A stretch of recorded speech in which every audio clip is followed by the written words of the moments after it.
Kasi rolling cart yung concept nyo. So, maganda siya kahit saan pwedeng dalhin. Yun talaga yung naka-inspire sa concept nyo para mag-avail kami.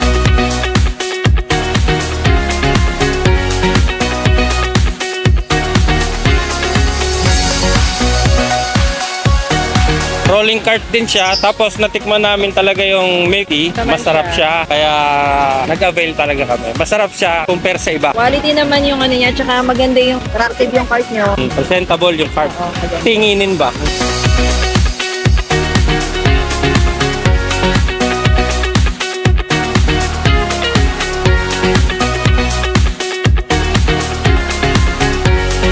Yung unang-unang training po, yun talaga. Yung training. Tapos yung mga meeting.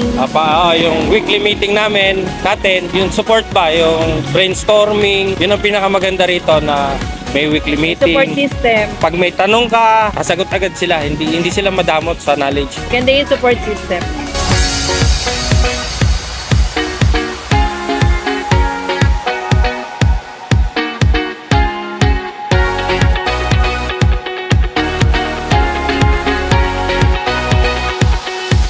Mag-try lang sila, wag silang matakot mag-try para matuto sa business lalo. Masubukan mag-business. Katulad namin, First time namin. First time na entrepreneur, kaya masaya Wag siya. matakot mag-try. Enjoy, kumikita, kaya okay din.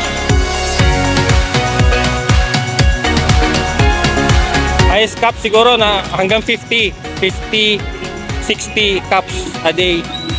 Hanggang doon lang muna kami. Kasi hindi naman kami full-time pa eh. Ano pa kami, pasulpot-sulpot lang.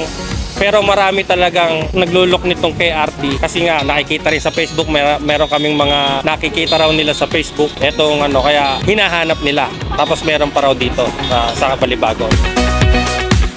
Definitely, number 1, KRT. Recommendation talaga, 100%. Recommended siya.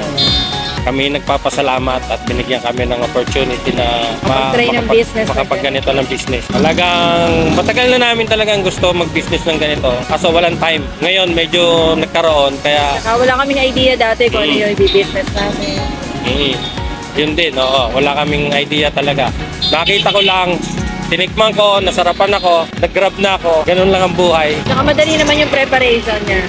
Dito, madalas kami dito, Balibago Complex, sa likod ng New Star, likod din ng Unitap, katabi ng Angel's Burger, kahalera ng Victory Mall. Nag-uumpisa kami 1 o'clock or 2 o'clock hanggang 8 to 9 ng gabi. Everyday yun, everyday. Everyday yun, everyday.